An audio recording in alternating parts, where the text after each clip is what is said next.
Le désastre provoqué par les pluies torrentielles ce matin très tôt dans le département de l'Aude, bilan très lourd. Entre 150 et 300 mm de pluie sont tombés dans les zones en rose et rouge sur cette carte. Soit en 6 heures l'équivalent de 6 mois de précipitations. Dans toute la ville, le même chaos. Trottoirs et chaussées sont pulvérisés. Les voitures ont été charriées par la force des flots. Par endroits, c'est un enchevêtrement de véhicules.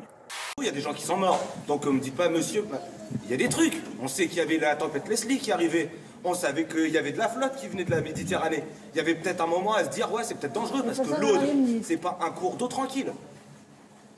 Et personne n'en a rien dit. Personne n'a rien dit. On sait qu'on a beaucoup bâti sur des zones inondables. Donc à la fois, la leçon, c'est évidemment de lutter contre le dérèglement climatique et éviter la multiplication, l'intensification de ces phénomènes météo extrêmes. C'est de repenser nos aménagements ruraux. On n'a littéralement jamais vu ça. Ça explique l'intensité et la violence du phénomène. Je comprends très bien que quand on a perdu sa maison, quand on voit sa voiture partir avec la crue et qu'on en a besoin pour aller travailler, on soit écœuré, triste et inquiet. On sait et émerge régulièrement des reproches, des critiques sur la manière dont a été conçue l'urbanisation dans notre pays, sur peut-être les vieilles traditions, les vieilles expériences paysannes qui ont été jetées par-dessus bord. Il faut remettre des haies, typiquement, parce que les haies, ça permet de faire couler l'eau. Il faut revoir notre système agricole pour qu'il soit moins émetteur de gaz à effet de serre. Il faut qu'on isole mieux nos bâtiments.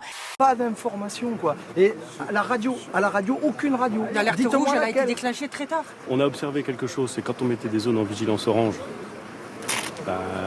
tout le monde se dit pas ça va passer en rouge, donc voilà. Et quand ça passe en rouge au milieu de la nuit, parce qu'on se rend compte que le phénomène qui devait passer reste et devient plus intense, c'est compliqué d'être non pas réactif, parce que ça, les secours ils ont été réactifs, mais de faire passer l'information voilà, à 2 heures du matin, c'est compliqué. En tout cas, je le reconnais une chose, c'est qu'il m'a confié cette mission, il est sincère dans sa volonté d'aider le patrimoine. Maintenant, là où moi je conteste, c'est qu'il y a un certain nombre de... Après, ça n'avance pas, c'est-à-dire que moi j'avance, lui il me soutient...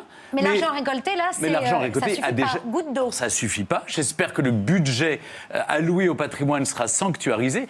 La décision de Ford est tombée, fermer l'usine de Blanquefort plutôt que d'accepter qu'elle soit reprise. Le président de la firme américaine l'a annoncé par téléphone vendredi à Bruno Le Maire. La Fondation du patrimoine a fait les premiers chèques, c'est-à-dire que les premiers travaux vont avoir lieu. Et donc ils commencent. Et donc là, pour moi, c'est du concret. Moi, ce que je veux, c'est que les Français voient ce qu'on a fait de leur argent, ce qu'on a fait de l'argent récolté par le loto du patrimoine, et que les monuments soient sauvés. Et à partir du moment où nous avons trouvé un repreneur et qu'il y a une offre crédible, la position de Ford est indéfendable. À l'étranger, rebondissement dans l'affaire de la disparition du journaliste saoudien Jamal Khashoggi. Les autorités turques ont obtenu un enregistrement sonore montrant qu'il a bien été tué au consulat d'Arabie Saoudite à Istanbul.